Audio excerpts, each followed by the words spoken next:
Good luck. Welcome to State of the Nation, daily plunge into the stories shaping our country. I'm Jacob Rees-Mogg, and Monday to Thursday we bring you the insights, the facts, the truth about how our country is being governed. Because what happens in Downing Street matters down your street. Tune in to State of the Nation every Monday to Thursday, 8 to 9 o'clock.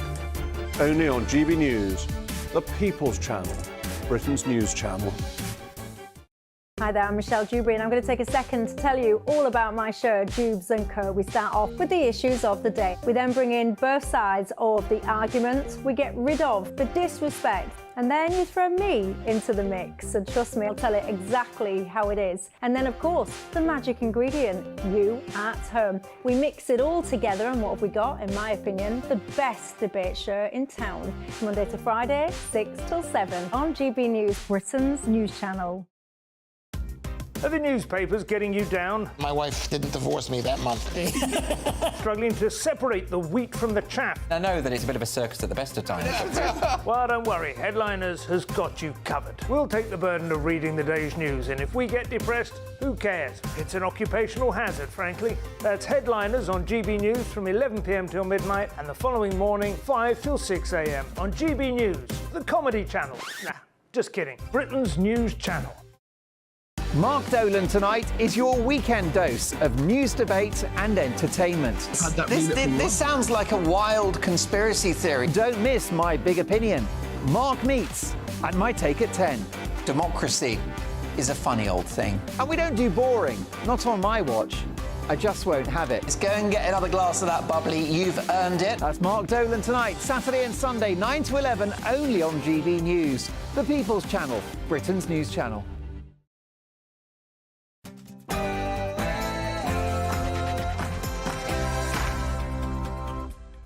Hello there, coming up in the Saturday Night Showdown, Tony Blair has reappeared once again, wading into the debate on misinformation on social media. But after he went to war on a dodgy dossier, is he not the worst person on earth to be talking about dodgy data?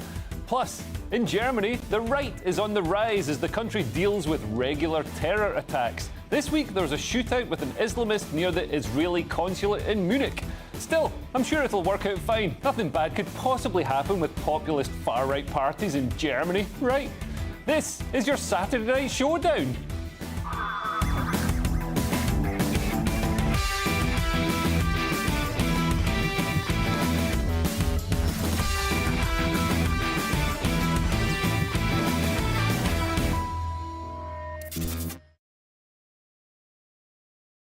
Discussing all tonight's topics with me are my brilliant panel. Joining me tonight are an absolutely cracking pair. We've got dating coach and entrepreneur Kezia Noble and lawyer, magician, can you tell he's a magician? He's got a floating bottle, and three-time world thumb wrestling champion Andrew Eborn. But first, let's get your latest news headlines from Tatiana Sanchez.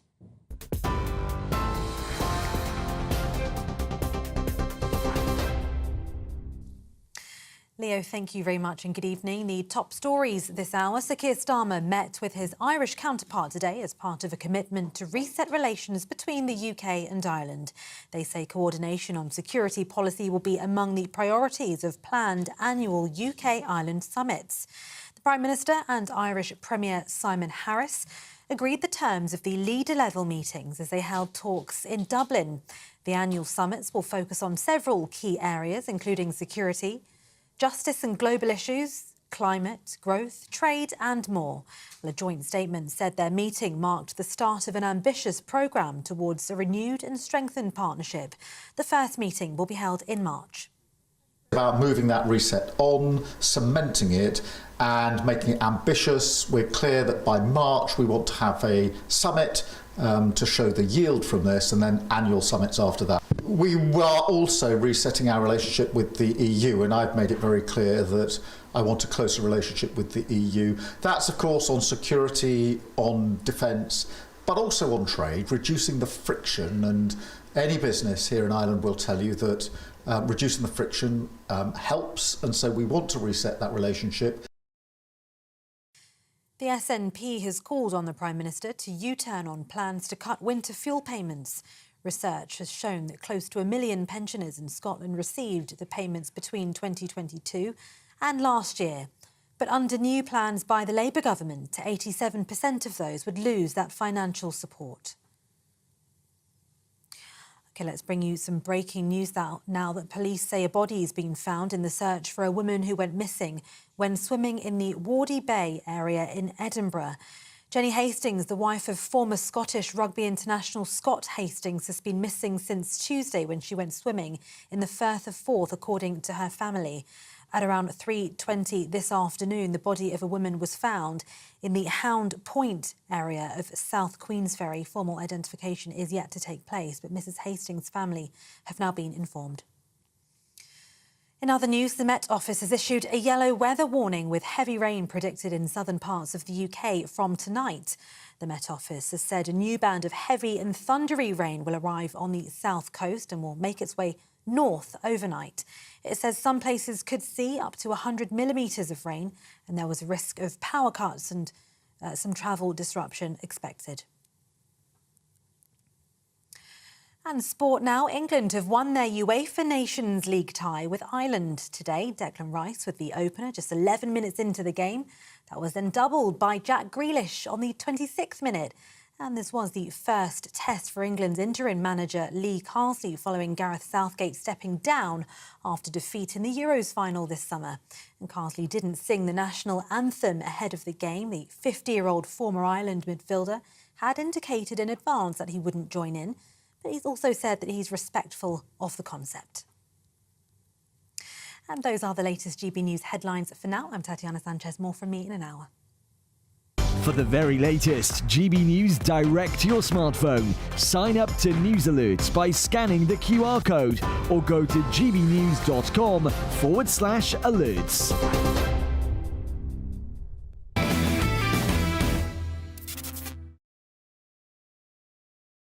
Thank you, Tatiana, and welcome to the Saturday Night Showdown. Now, Tony Blair pontificated on misinformation this week, hinting that Twitter, or X as it's called now, should be banned because people share fake news on it. It's a bit rich to be lectured on the harms of misinformation by a man who invaded Iraq based on Alistair Campbell's dodgy dossier. It's like getting babysitting advice from Jimmy Savile. Instead of banning Twitter, maybe we should ban Alistair Campbell to stop dangerous misinformation. I've seen some dodgy stuff on Twitter, but I've never seen a tweet lead to cruise missiles raining down on Iraqi weddings. Have a look at this.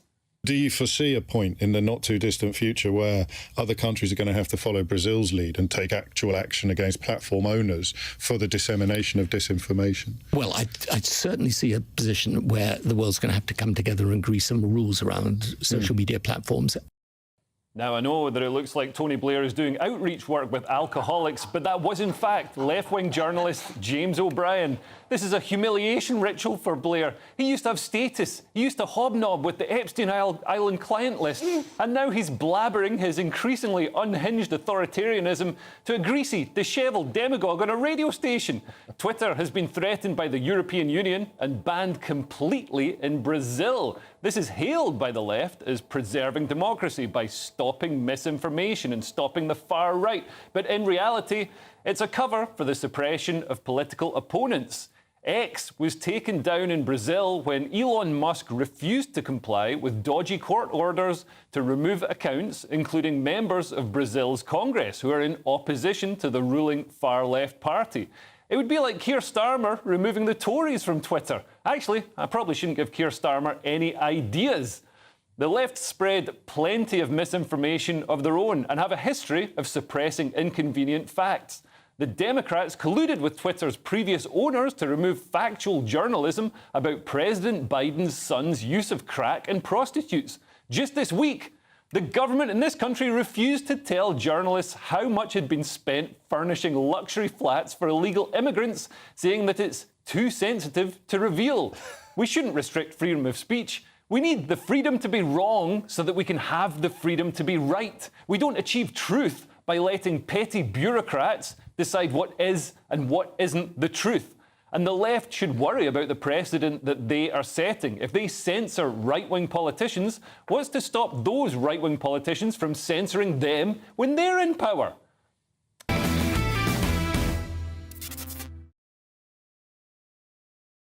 I'm joined tonight by dating guru Kezia Noble and famous international playboy Andrew Eborn. How are you both doing? Oh, I love to be a guru. It's gotta be a playboy guru. It's the perfect combination. It's lovely to be back with Kezia as well. Yeah.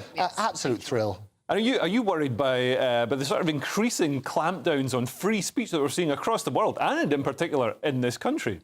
I am. I'm very concerned about it because it seems to be targeted on, like, one group of people, people who have a problem with immigration. They're really being targeted right now. They're being clamped down on. And yet I hear people on the other side of the argument being allowed to spout all sorts of nonsense and real misinformation and not receive any kind of kickback at all. Yeah, well, we've seen hoaxes spread by far-left organisations. We've also seen Alistair Campbell, considering Tony Blair is wading into the misinformation conversation. Alistair Campbell has spread a sort of far-left conspiracy theory that Trump somehow faked his ear being shot and has said, "Oh, look how amazingly it's a miracle that his ear grew back." It was extraordinary. I'll tell you what, freedom of speech, our fundamental democratic right, is on life support. Yeah. All around the world, we had the CEO and founder of Telegram being arrested in France. Durov. Yeah, absolutely scandalous. He's been charged with that sort of side. Yeah. You've had Elon Musk having a pot where basically the EU tried to silence him before that brilliant bromance interview with Trump, where they talked about that sort of side. And you've also had him being shut down in Brazil. Yeah. And if you look at that sort of thing, the worst thing... I had his dad on my show, Errol Musk, and we talked about this, and he said, well, Elon doesn't really... He just carries on. He's quite nonchalant about this. He's got enough customers. Yeah. But actually, there are, I think it's 40 million customers in Brazil. Yeah. And what happens if they try to access their X account, they get fined up to $9,000 if they use a VPN. That's crazy. Yeah, I mean, this is something that you'd see in China or, North Korea, this sort of autocratic state clamping down. Even if somebody just tries to access Twitter or X, then they get fined. I mean, it's ridiculous. Yeah, but with Keir Starmer, this is Operation Warp Speed Destruction. Yeah. This is it. Look, the Tories used to kind of at least pretend. They used to pretend that they were doing the right thing. Yeah. Whereas Labour are just like, they're more transparent. It's just like, this is what we're doing. You're going to have no freedoms at some point to say anything unless it fits our narrative. Yeah. I mean, what happened to that is, I think she was a Labour MP who made up, it got a lot of people into trouble and made up this story that right-wing rioters were throwing acid on Muslim women's faces. Yeah, scandalous, absolutely scandalous. What's happened to her? This was something that was shared. It was shared by a Labour MP, Josh. This is not just some person on Twitter in their basement. Absolutely. This is an MP, and it was also shared by. Happened. It was also shared by government advisors. The head of Hope Not Hate shared it. Who, obviously these people have got credibility. I think if why isn't she locked up? If a housewife has a bottle of wine too many and tweets some crazy stuff, nobody's looking at it and taking their cues from that. But if it's an MP, a Labour MP, or if it's government advisors, then that carries a lot more weight. And we did see people. And the whole point is this justice should be blind. Yeah. And the reason there's a criticism of two-tier Keir is exactly that. You get certainly go on a march or whatever it is. We're going to be arrested. You're going to be charged. One person's got up to 9 years, I think it was, sentence on that sort of basis. You go and steal something from a shop or whatever. Well, it's all right. You just carry on. Yeah. Nick a phone off somebody in the street. They don't even look at that sort of stuff. The problem we've got at the moment is they're now basically criminalising thought. And Yvette Cooper was saying just in the last few days exactly that sort of stuff. It may not be a crime, but if there's sort of hate speech along that sort of lines, we're going to clamp down on it. So on that sort of basis, it's really, as I say, freedom of speech is in a critical condition. We have to talk out about it. And this thing about things that aren't crimes, because they use this euphemistic term, it's a non-crime hate incident, and it's almost worse than getting a conviction because it stays, it's recorded. 6 years, So it stays on your record for 6 years. You haven't committed a crime. It's a non-crime, but it's still discoverable by HR departments who want to check you out for a job. So obviously, somebody who sees that, sees that you've got a non-crime hate incident for wrongthink, and you're not going to get the job. So it can really destroy people's lives and their ability to provide for their families. That's been going on for quite some time, even under the Tory government. movement that was starting to happen. As I said, this is Operation Warp Speed. You know, they're just putting it through quicker, and they're doing everything that the Tories wanted to do. It's the same outcome. It's just that this party is going to do it a lot faster. And I think if Descartes was in Britain under Starmer, it would be, I think, therefore I am arrested. You know, that, you work on that sort of basis. The worrying thing as well is people literally voted in Animal Farm. Yeah, it is. Literally. George Orwell is like a documentary, isn't it? You work on that basis. What's crazy? It's like a little manual. This is what I should be doing. We'll silence everybody. Speed Animal Farm. Crazy. I am, and all animals are equal, especially that one. But what I love about it, I mean, not love, we should absolutely shout out about is they're now criminalising WhatsApp messages. Now, they're supposed to be private conversations between people in little groups, and in those conversations, probably a lot darker, it's humour you wouldn't want to share in public and so on and so forth. Oh, man, I'm in a group with Hugh Edwards, and let me tell you, there's stuff, no, I mean, obviously stuff that's actually criminal, if it's something, you know, if it's criminal, you know, Hugh Edwards' case, child porn, or if it's incitement to violence, I can understand that that needs to be criminalised. But some of the people have been convicted. No, it's dark humour. There was somebody convicted literally for dark humour. He was convicted for sharing these memes that weren't particularly offensive. They were just basically just saying, you know, my town's going to have a lot of Asian people coming to it, which just seems to be a fact rather than a fact. It's a fact, but it was, the judge said that it was grossly offensive, which is offence is such a subjective term.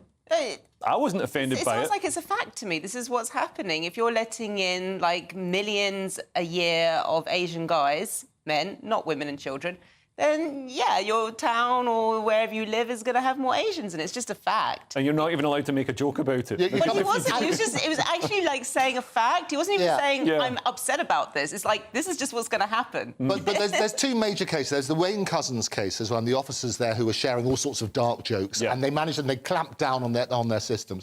And the other one was with the primary school teacher, who was basically making all sorts of inappropriate messages if they were in public, but they weren't in a closed group. You should see half the messages I get from Leo on WhatsApp. It's disgusting, terrible. We need to bring in a new law. Anybody who leaks a WhatsApp group, that should be a hanging offence. We need to bring back capital punishment. There you go. If you're going to be a little grass. We're going to have today's poll on GBNews. This is what, no, but it is worrying if they can look at your private messages. And this is what happens. I work with a lot of journalists around the world who are really genuinely scared. Ever since the CEO and founder of Telegram was arrested, they're saying they use this as an excuse, and they use terrorism laws as an excuse, because that means they can get all of your devices and they go on effectively like a fishing expedition to try and find information that they could then charge you with. And that's the real concern, and that's why it's so important to call it out. They just weren't catching the real terrorists.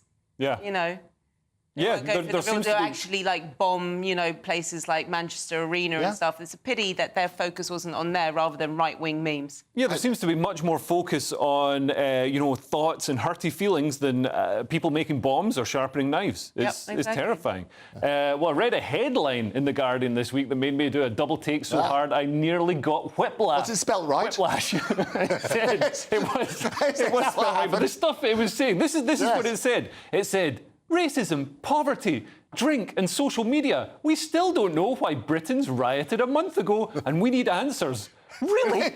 You have no idea why people rioted? You think that across the country, people suddenly got so racist that they rioted, but they've somehow become less racist since because they stopped rioting? Or you think it was booze, that people got drunker than they've ever been before on a Tuesday, and this drunkenness made them riot? Or you think it was misinformation on social media that said the killings were committed by an Islamist asylum seeker? Of course, the mainstream media were quick to correct this, saying that Axel Muganwa Rudakabana, whose parents are Rwanda, was born in Britain, so he's completely British. I mean, yeah, he's probably the most British person of all time. If I was to pick the most British people of all time, I'd probably say Hugh Grant, the Queen, and Axel Muganwa Rudakabana. The left are completely blind to the fact that many people don't like to see children stabbed to death. They're also blind to the fact that not everyone is delighted about our country having completely open borders, welcoming in 1.2 million new arrivals every year, many of them illegal, many of them from radically different cultures. The cosseted milquetoasts who read The Guardian won't experience it, but some of these arrivals don't integrate and instead commit crime, sexually exploit children, form parallel societies. Britain isn't a country anymore. It's a borderless economic zone where anyone is free to come and go as they please. And not everyone loves that. Now, I mean, I'm astounded that people on the left, they keep trying to find something to blame for the riots. They say it's misinformation on social media, it's racism, it's booze, it's, whatever it is, when the reality of the matter was, I think most people in Britain felt this absolute gut revulsion, this fury at children being killed. Yet again, it's like, how many mass killings of children are we supposed to put up with? Like you mentioned the Manchester Arena bomber a moment ago. Oh, yes, remember, don't look back in anger. Yeah. That person who started singing that song, no, we're angry. Yeah. I don't want to not look back in anger. I am angry about what's happening, and a lot of people are really angry about what's happening. Europe is starting to get angry, and nothing's getting done about it. Nothing. Look at Italy. They apparently got this right-wing government. She's done nothing. She's done some stuff. She's made the right noises. There are still thousands and thousands of migrants coming in every single day. I have friends in Cyprus. They said it's just full of Syrians. But it's a difficult, it's a complex... It's not complex.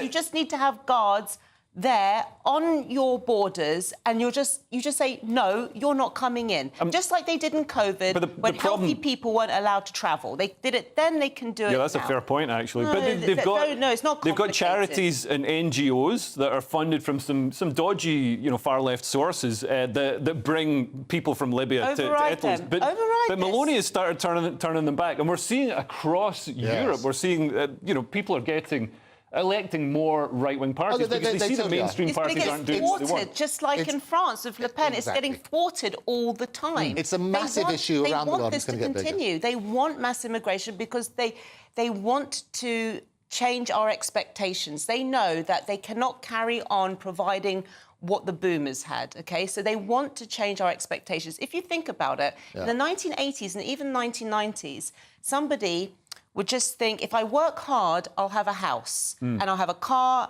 and a dog and children. Now it's like, if I work hard, I'll have a shoebox that I rent in the middle of nowhere. And because the expectations have been lowered. This is not even a cultural issue. This is just the numbers. And don't ignore legal immigration. Right. And you're absolutely right. And as soon as times are tough, that's what happens. People pull up the drawbridge and they blame the other things. But just to go back on one of the points, there was the spread of misinformation. There was Channel 3 Now, and I investigated this. They only had like 3,000 followers on Twitter, but they spread the false report. And what happened, it's about the murder of the 3 little girls, which was abhorrent. And the families and the tragedy, they said, look, don't hijack our grief. To some of those people, there is no excuse for people to go and riot and take televisions away. That's got nothing to do with the murder of 3 little girls. And there's no violence, and some of the stuff was absolutely reprehensible. Abhorrent. But the reason that people were angry, I think, is very obvious, and I cannot believe the Guardian and other people on the left are willfully ignoring it. They are trolling us. They are trolling us, the Guardian, saying, oh, what was this? It must have been booze. No, this is something that's so much deeper. We're watching our country being ruined, and this is an awful thing that happened. The riots went way too far. We all know that.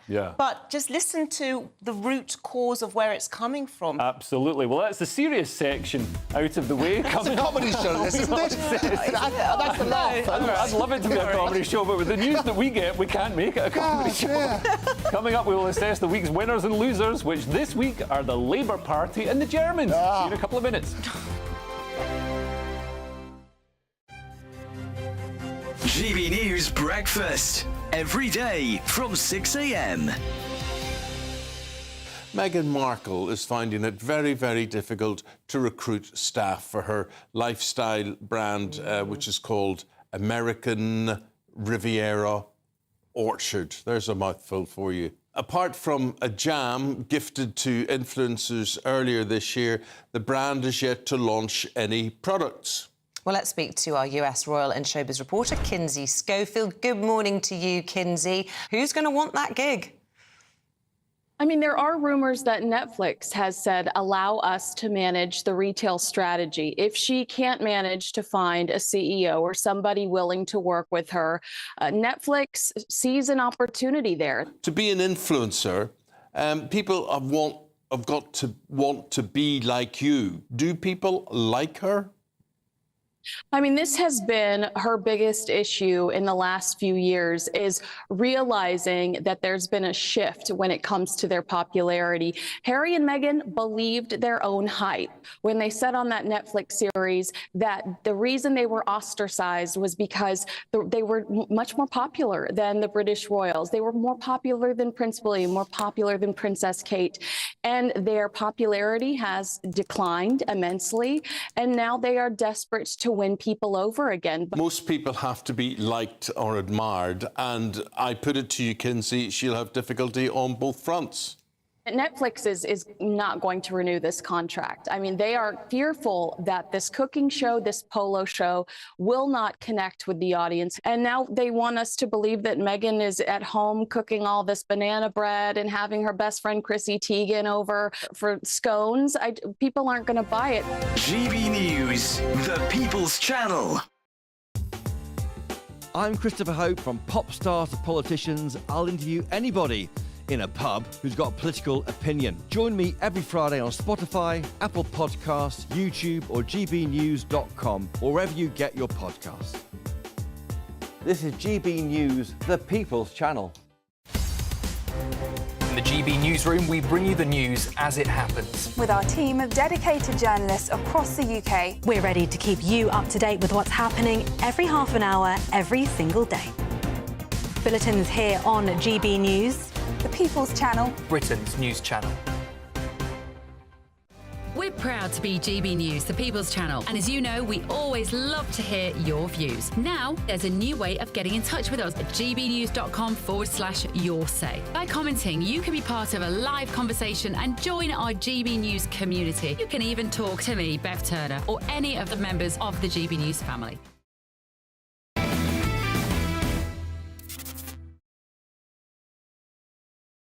Welcome back. It's now time to go through the winners and losers of the week. The Labour Party, guess which section? They've pledged to tackle Islamophobia. But what is Islamophobia? Labour themselves seem to have no idea. Lee Anderson asked Labour Deputy Leader Angela Rayner for some clarity around what Labour meant by Islamophobia. Take a look at this. The Secretary of State please explain to me and the House what the government's definition of Islamophobia actually is? A new definition must be given careful consideration so that it comprehensively reflects multiple perspectives and considers potential implications for different communities. And we're actively considering our approach to Islamophobia, including definitions.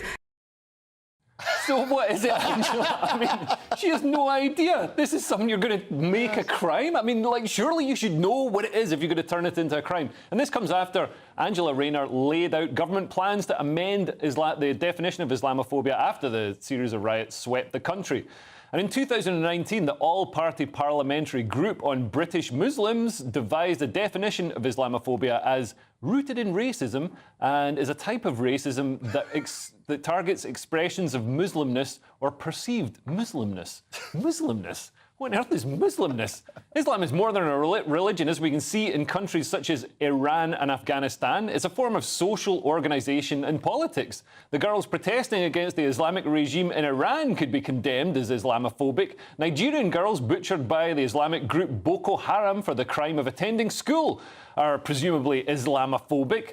Women burned to death by ISIS for refusing to have sex with their fighters are Islamophobic. It looks like we're going to have another vaguely worded law that Starmer's goons can apply as they want to whoever they want. I mean, does Islamophobia threaten free speech as well? It's a complete word salad, isn't it? I mean, you're working on, but that was our equivalent of Kamala, that's how you say her name, Kamala Harris, and the word salad that she came out with. It was an embarrassment. Yeah. You need to, as a lawyer, our tool are our words, basically, and there's a tool maker somewhere. And it's got to be specific. It's got to be very specific. So you work on that sort of basis, but I also hate labels at the moment. If you say certain things, you're an anti-Semite or you're a pro-Hamas, and it's rubbish. You've got to be able to have freedom of speech and work on that sort of basis. But this whole sort of thing, it was embarrassing, and well done for Lee Anderson. Somebody give him a job on a TV station. It would be brilliant. Yeah, I mean, this doesn't seem to be the realm of criminality. I mean, I think things like racism and Islamophobia, even though they can be distasteful and nasty and horrible, it's something to deal with socially rather than have crimes against, Islamophobia, which could be questioning elements of a religion or, criticising the government in Iran. I think that we do need that freedom to question any religion, but in a polite and respectful way, because obviously Muslims, they feel very strongly about their religion. And so why do we have to be polite and respectful for some religions but not others? I said all. I think you should be respectful to all religions. I think we should be respectful to no religions. Well, OK, so I don't find Islam a problem. I've read a lot about it. There's a lot of things that I agree with and disagree with it, like in all religions. My contention is that I think they're bringing in this rule is, again, about, it goes back to immigration, because it's kind of linked, because a lot of the migrants that are coming through are Muslim. So they're kind of, again, stopping you from talking about immigration in any way, shape and form. So they're going to put Islamophobia there as one of those barriers to talking about immigration, the bigger picture. That's what you have to ask, why are they talking about this now? Where's this come from? I mean, the people who are most under threat right now in this country are probably Jewish people. Yeah. Probably Jewish people right now. But they're not talking about that. Definitely Scottish people. I have to say, I think anybody who's Scottish or looks Scottish or sounds Scottish, I think they're the worst of all. You've got to work on that sort of... No, the reality is, if we had respect all round, but also think about, we used to laugh about things. Yeah. We used to have a world where you could laugh. That's the classic thing about being British. British people, that's how we bond. Yeah, but we weren't like that. You could not make jokes about Christianity 700, 800 years ago. Oh, yeah, but you can. Life of Brian was brilliant. But I agree. I think if you come to this country, as long as you're not saying something really horrible just for the sake of it about someone's religion, if you are making a joke, then you don't have to listen to that joke. You can turn it off, ignore it. But you have to accept that this is the culture of this country. It's like I wouldn't go to a Muslim country and say things that are blasphemous, because I know that that would antagonise them and that's against their rules, and I'm respectful. I'm in their country. I wouldn't do it. I'd cover my hair, everything that they ask of me. And also, I think there's a difference between and we're very liberal in this country. We let people cover, they wear their full face veil, we allow it. You know, so Carling used to say that the secret of comedy is knowing where the line is and going beyond it. Yeah. Because you have to be able to laugh at yourself. And nowadays, too many people are taking offence. I agree. And that's a real problem. So comics now, they're basically all being castrated. No, it should be different sort of thing. It's terrible. Well, talking of Islamophobia, there was an Islamist shooting in Germany this week. You might have missed it, as similar attacks across Europe have become so regular. The attacker opened fire near the Israeli consulate, but was quickly shot by police. Take a look at this.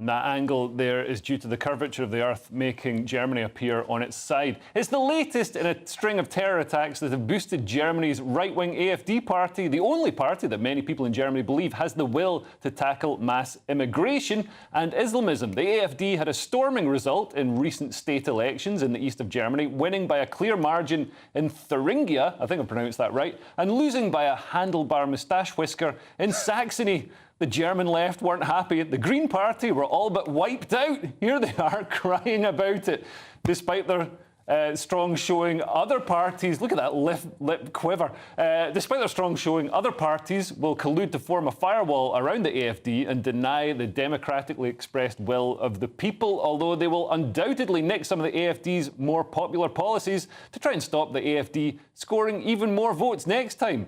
Interestingly, the AfD were originally on course to gain enough seats in Saxony to give them real power, which would let them veto legislation. But at the 11th hour, an election official discovered a software error. I've never heard of a software error being discovered after a Western election, particularly one that denies the winning party a crucial number of seats that would allow it to sidestep the inevitable cordon sanitaire. How convenient for the establishment. Now, I've got to ask, I mean, a software error, are these a common thing? I've never heard of a software error before, but this one apparently popped up and meant that they counted an extra seat for the AFD, or counted enough votes to get them an extra seat. Well, it's the modern equivalent of a hanging Chad. Do you remember the hanging Chad they used to have in one elections where they couldn't quite work out if somebody voted, so they had to check the papers, there was a hanging Chad? Yeah. No, software problems, I can tell you, are going to be massive. You might remember the IT outage that we had, which basically grounded all sorts of airlines and took Sky offline. So shouldn't we bring this back to just paper? Well, the difficulty is, and there will be elections, and I've seen evidence that people have presented where they basically said, look, there's all sorts of interference that can happen on a computer sort of basis. Yeah. So we should be aware of that we need to get the computer experts in to analyse that sort of stuff. Yeah, we know this. Please. There's something much bigger going on in here. I mean, even people who I know who are not conspiracy theorists at all have said there is something very strange going on here. The amount of people that Europe are letting in, and every time we speak to someone, they're like, we don't want this. And yet they seem to be always getting into power and getting what they want, and immigration just continues. Software update, please. Software error, sorry. Yes, that's what they say. Give me a break. Yeah, we've seen software, we've seen electronic voting being twisted and abused in places like Venezuela to deliver the results, and then the opposition proved that they'd actually won by taking the paper votes and taking them out of the country. And exactly that sort of stuff. And you're having a look at the polls at the moment, and pollsters always get it notoriously wrong. Elon, my old new mate, he's basically turned around, he's done his own poll, and they're saying, look, basically about 6 million people have responded, which is probably the biggest poll results of all. Wow. And he said, of those 6 million, 72% have voted for Trump. Right. On that sort of basis, probably increasing that sort of percentage all the time. But if you look at the polls, it's much closer on the smaller samples. Yeah. So the reality lies, damn lies, in statistics. I think now you have to question everything, and you're right. Conspiracy theorists only have to be right once. Yeah. I also think Germany have been more than hospitable. They've let in millions and millions of migrants, Germany, and that's the thanks they get. Why didn't this guy, did he target the Israeli embassy, did you say? Yeah. Well, and it's the anniversary. Why didn't he just go to Gaza, try and fight the Israeli Defence Force and see what happens? It's the anniversary of the Munich massacre. Anyway, moving on, a white ambulance driver, that's the colour of the man, not the ambulance, actually, it's white as well. Well, a white ambulance driver accused of racism has won his tribunal, which sounds more like a blasphemy trial, to be honest. The Telegraph reported that Ricky Garrett has been awarded £3,750 in compensation after suing the London Ambulance Service when it ordered him to undertake unconscious bias training. I normally sleep through training, to be honest.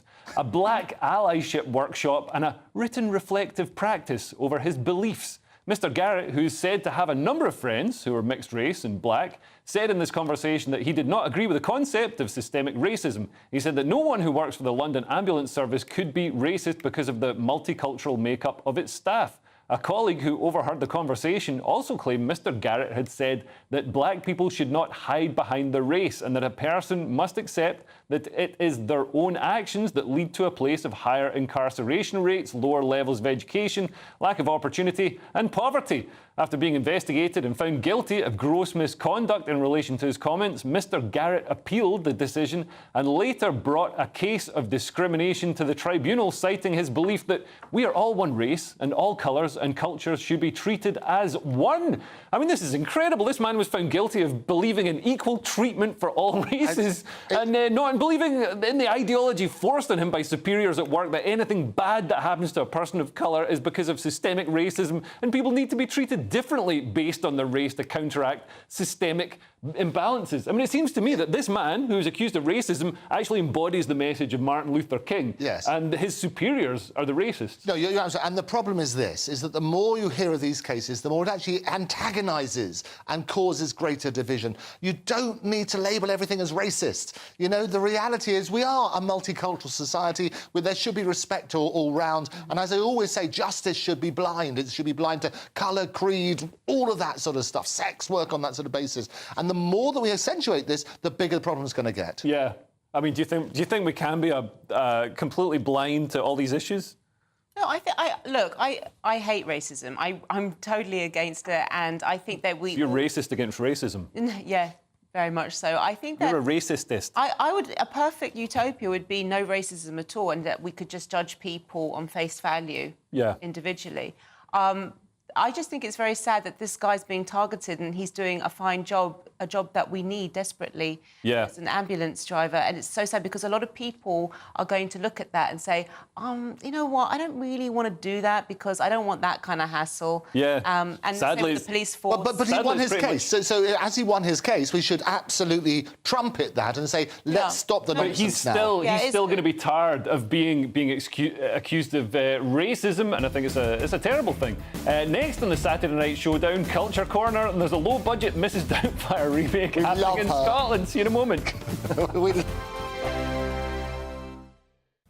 Hello there. Welcome to your latest GB News weather forecast. It's turning increasingly unsettled across the UK, particularly England and Wales. We see some heavy rain, some thunderstorms, the risk of some localised flooding. This area of low pressure will bring weather systems across much of England and Wales, some brisk winds at times too, but it does pull away, and then we start to see some colder air filtering in from the northwest as we move through next week. But this evening and overnight into Sunday, heavy rain developing and pushing north across England and Wales. There could be some disruption overnight and first thing Sunday morning. A Met Office warning for the rain out. We could see 30 to 50 millimetres, perhaps locally more than this. Further north, it's drier, temperatures generally staying in double figures. So an unsettled start to Sunday, outbreaks of heavy rain. So if we zoom in across England and Wales, we can see outbreaks of heavy rain pushing north and eastward. Some drier spells coming in behind it, but quickly followed by heavy showers. The rain extending into northern England too. Northern Ireland, parts of Scotland generally drier. Best of the sunshine first thing across central and western parts of Scotland. There's still low cloud affecting northern and eastern areas. Temperatures around the low to mid-teens to start the day. Through the day, this area of low pressure will just continue to give outbreaks of rain through England and Wales, which will be heavy at times. There'll be surface spray on the road, some localised flooding. Thunderstorms developing where the sun comes out across eastern and southeastern England for the afternoon. Cooler and cloudier for Northern Ireland and Scotland compared to recent days. Temperatures here 17 to 21, perhaps 22 or 23, and feeling still quite humid in the southeast in any sunshine. For Monday, that weather system starts to pull away. It turns drier and brighter from the west through the day. Sunny spells, but the wind starting to come in from the northwest, starting to feel cooler, and that colder air filtering further south as we head towards the middle of the week with temperatures below average for the time of year. See you soon. I'm Christopher Hope. And I'm Gloria Di Piero, bringing you PMQ's live here on GB News. Whenever Parliament is in session on a Wednesday at midday, we'll bring you live coverage of Prime Minister's questions. We'll be asking our viewers and listeners to submit the questions that they would like to put to the Prime Minister, and we'll put that to our panel of top politicians in our Westminster studio. That's PMQ's live here on GB News, Britain's news channel. Are the newspapers getting you down? My wife didn't divorce me that month. Struggling to separate the wheat from the chaff? I know that it's a bit of a circus at the best of times. Well, don't worry. Headliners has got you covered. We'll take the burden of reading the day's news, and if we get depressed, who cares? It's an occupational hazard, frankly. That's Headliners on GB News from 11 p.m. till midnight, and the following morning, 5 till 6 a.m. on GB News, the comedy channel. Nah, just kidding. Britain's news channel.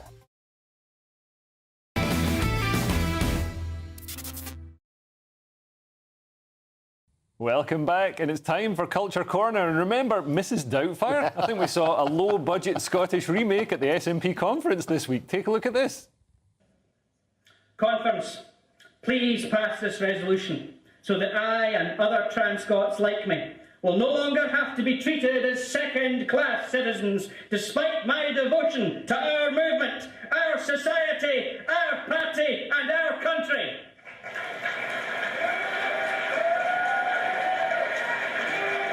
Thank you very much, Haley. Conference. Scotland is a song, and like any song, it must be sung together. That's a Oh, that's more powerful than Braveheart. Oh, that's fantastic. It's like Braveheart. It was Braveheart. More powerful. Well, that's Ailey McIntosh, Yes. SNP member and Miss Dundee 2024, and deliverer of the most motivating Scottish speech since Mel Gibson implored Scots to fight for freedom. And I swear to God, despite the quality of the footage, that was this week in Scotland, not in the 1970s. That is just the technology available in Scotland for filming. But this speech worked as well. SNP members have voted in favour of a motion to improve access to gender-affirming healthcare in Scotland. Now, were you impressed by that speech, Kezia? Did it rabble-rouse you? Are you now that Celtic passion in there? Honestly, what I was saying is, what year is this? Because I thought it was something from like 1971 or something. Yes. The wig, I don't know, whatever it was. I think the wig dated back to then. You know, good for her. You know, I'm not really bothered about this kind of stuff. Sorry. Well, yeah, but gender-affirming healthcare. Gender-affirming healthcare sounds nice, but really it's the equivalent of, if somebody turns up with a different kind of dysphoria, like anorexia, body dysphoria, for example, an affirming treatment for them would be to agree with them that they're fat and deny them cakes. Yeah, I know you're right. Snip, snip, Bob's your auntie. You work on that sort of basis. I think the reality is this. It's all about respect. And I think turning on that sort of... I thought it was a very eloquent speech. And actually, she got the whole... You bigot. When are we going to see the trans person? I thought you were going to show us a Mrs. Doubtfire. I only saw a woman. No, the reality is... I know it's Scotland. Come on. Come on, guys. Got a Glasgow on a Friday night. I've seen that. That's pretty rough. Terrible. No, all respect. For me, it's really, really simple. It's about respect for everybody in the conversation. So I don't care if they want to dress like that. That's fine. As soon as they start imposing on women's rights, those who are born women, so if you've got safe spaces and things like that, or women's sport, I believe that's wrong for the reasons I mentioned. Yeah, but I'll go into a changing room if there's men. No, but that's also... It's the other... I think the men are more at risk then. I use men's toilets sometimes because the queues do, but I'm just like... I know, but that's true, isn't it? Because the men's toilets are much, much more efficient. It's superbly. No one's complained about me being... But the reality is this. It's about respect, and it's respect for everybody in the conversation. And I think that's the important. So I don't mind about her getting up there, doing her Mel Gibson routine. I do care about, as I say, safe spaces for women. I do care about women's sport being for women. I agree with you, unless it's snooker. Oh, snooker. Get your balls on the table. Absolutely, that's the one to do. Amazon's voice assistant, known to us as Alexa, and I apologise for saying that, it's probably made your device light up. Well, Amazon have provoked fury among Conservatives this week after viral videos showed the device giving supportive answers about voting for Kamala Harris, but refused to even respond to similar questions about Donald Trump. Take a look at this. Alexa, why should I vote for Donald Trump? I cannot provide content that promotes a specific political party or a specific candidate. Alexa, why should I vote for Kamala Harris? While there are many reasons to vote for Kamala Harris, the most significant may be that she is a strong candidate with a proven track record of accomplishment.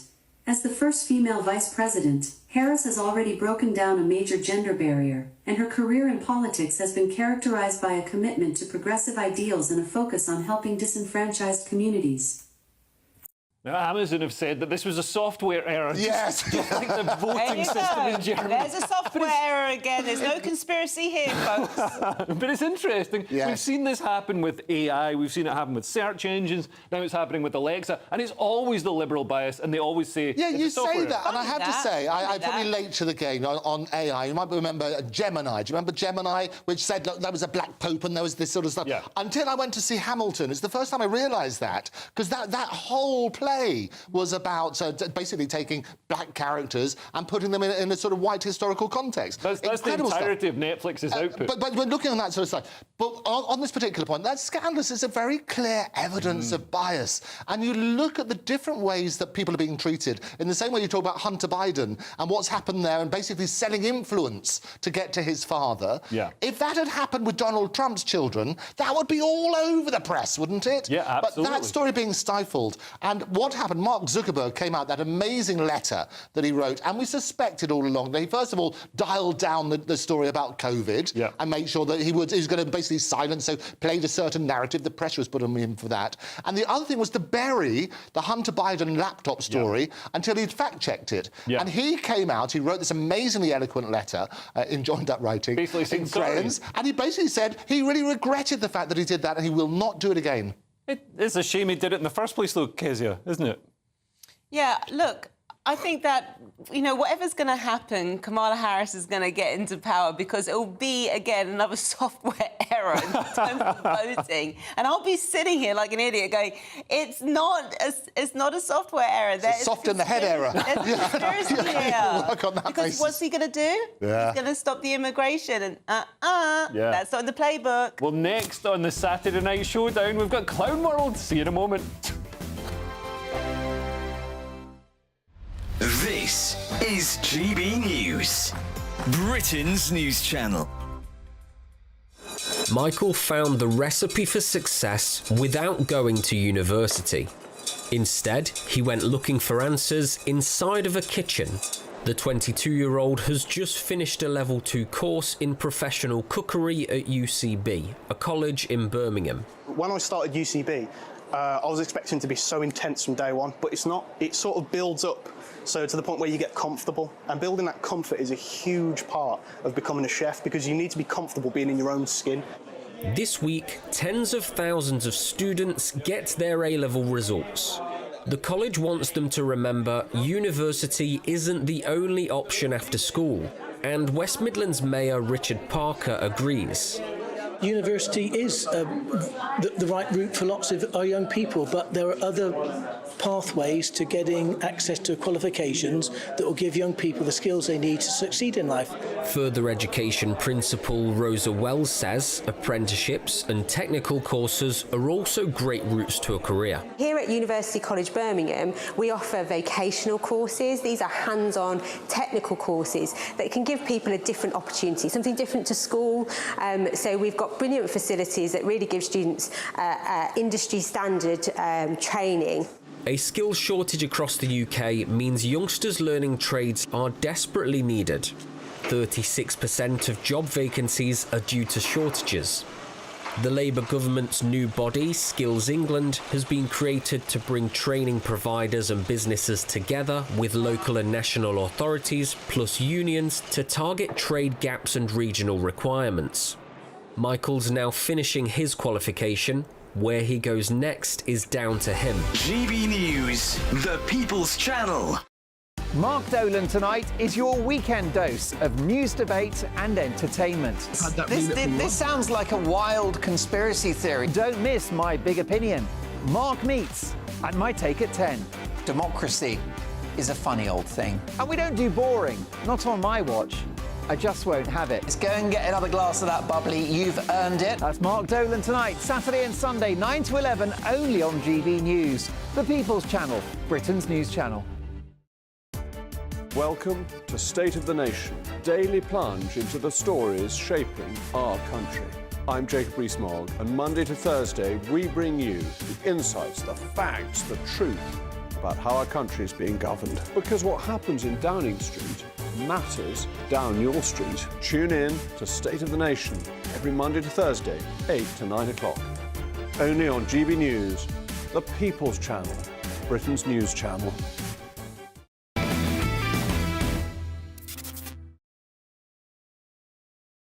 Welcome back. It's time now for Clown World. First, we've got Joe Biden. Can you remember him? Apparently, he's still president. Yeah, he can't remember. Well, he was wheeled out for a bizarre appearance this week at the world's tiniest desk. Take a look at this. I mean, is this a humiliation ritual for him? Look at this. Look at the size of that. I had bigger desks in my primary school. There he is. That's like a sort of recreation. That's a recreation of the White House Oval desk. But I've got a feeling they're just doing this so he gets the message that Kamala is the big dog now. Yeah. Kamala is in charge. Kamala. Kamala. How do you pronounce it? It's Kamala, and I'll tell you what, she spent a fortune, 2016, Kamala. Comma, as in the punctuation, and la at the end. So, comma, la. So, in other words, she stopped Joe Biden being president, and la at the end, as she sang about it. And she's given him a tiny desk. But isn't that humiliating? Yeah. You turn up, poor old Joe. I mean, come on, we felt so sorry. He didn't know where he was. He thought this was like a sign of recession or something. Who's in charge? Yeah, who's in charge? Really? Oh, look at you. Obama's in charge. Obama's still pulling the strings. There's people behind him also, though, but I won't go down that route. OK, well, moving on. The Ukraine war continues to push forward terrifying innovations in drone technology. Ukrainian troops managed to mount an AK-47 machine gun to a flying drone. Here's the footage. And I'm not looking forward to these becoming available on eBay, to be honest. Heavens. Ukraine has also developed a high-speed jet-powered drone that can strike over 1,000 miles away. That puts a lot of airfields, ammo warehouses and other military targets within range. Although, to be honest, if I was a Russian soldier, I'd be more worried about the machine gun drones flying over my head. And I don't want one of those flying up to my bathroom window, to be honest, when I'm taking a shower. This is, I mean, we hear about drone technology becoming ubiquitous. Are you worried about drones with guns attached to them? What else are they going to attach to drones? Really, actually. It's not something I think about. You woke up this morning, didn't you, Kezia? Guns on drones. Imagine this at Glastonbury. Imagine the terrorist possibilities. Yeah, but I don't go to Glastonbury. No. OK, don't go to Glastonbury.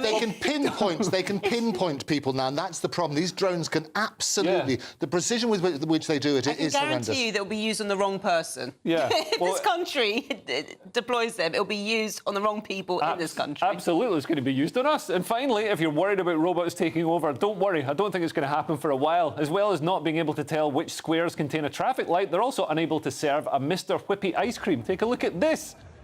Here's a robot arm serving an ice cream. It's already made its first mistake. It's sort of smushed the cup into the thing. The ice cream is missing it. I did this at McDonald's once when I was drunk. And then it turns... It's going to turn round. People have already realised it's going wrong. It's turned round. The cup is smashed to bits. This is why you should always use a proper ceramic bowl. It's placed down. Nothing. The person who's paid for that ice cream is going to be annoyed. And then it's smashed its hand off.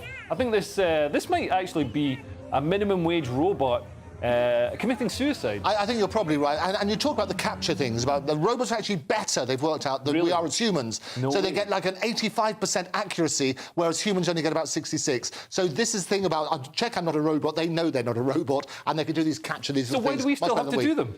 Because nonsense, absolute nonsense. Right. So there's no reason for us to be clicking on squares that contain boats.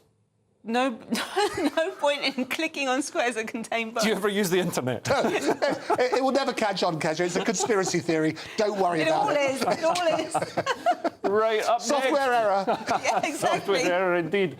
Up next, it's Mark Dolan tonight. What have you got for us this evening, Mark? Well, Leo, the Tory race for the leadership turns nasty with accusations of dirty tricks. In my big opinion, does the new England manager hate this country? And in my take at 10, Freddie Flintoff could have died filming Top Gear as a result of BBC incompetence. I'll be unearthing a major scandal at the corporation. Amazing. Sounds fantastic, Mark. I saw that about the England manager not wanting to sing the national anthem. It's like, maybe get a different job. I don't know. Anyway, thanks to my brilliant panel tonight, Andrew Eborn and Kezia Noble, and see you again next week. And don't forget headliners as well tonight at 11 p.m. Goodbye. Bye. Looks like things are heating up. Boxed boilers, sponsors of weather on GB News. Hello there, welcome to your latest GB News weather forecast. It's turning increasingly unsettled across the UK, particularly England and Wales. We see some heavy rain, some thunderstorms, the risk of some localised flooding. This area of low pressure will bring weather systems across much of England and Wales, some brisk winds at times too, but it does pull away, and then we start to see some colder air filtering in from the northwest as we move through next week. But this evening and overnight into Sunday, heavy rain developing and pushing north across England and Wales. There could be some disruption overnight and first thing Sunday morning. A Met Office warning for the rain out. We could see 30 to 50 millimetres, perhaps locally more than this. Further north, it's drier, temperatures generally staying in double figures. So an unsettled start to Sunday. Outbreaks of heavy rain. So if we zoom in across England and Wales, we can see outbreaks of heavy rain pushing north and eastward. Some drier spells coming in behind it, but quickly followed by heavy showers. The rain extending into northern England too. Northern Ireland, parts of Scotland generally drier. Best of the sunshine first thing across central and western parts of Scotland. Though still low cloud affecting northern and eastern areas. Temperatures around the low to mid-teens to start the day. Through the day, this area of low pressure will just continue to give outbreaks of rain through England and Wales, which will be heavy at times. There'll be surface spray on the road, some localised flooding. Thunderstorms developing where the sun comes out across eastern and southeastern England for the afternoon. Cooler and cloudier for Northern Ireland and Scotland compared to recent days. Temperatures here 17 to 21, perhaps 22 or 23, and feeling still quite humid in the southeast in any sunshine. For Monday, that weather system starts to pull away. It turns drier and brighter from the west through the day, sunny spells, but the wind's starting to come in from the northwest, starting to feel cooler, and that colder air filtering further south as we head towards the middle of the week with temperatures below average for the time of year. See you soon. A brighter outlook with Box Solar, sponsors of weather on GB News.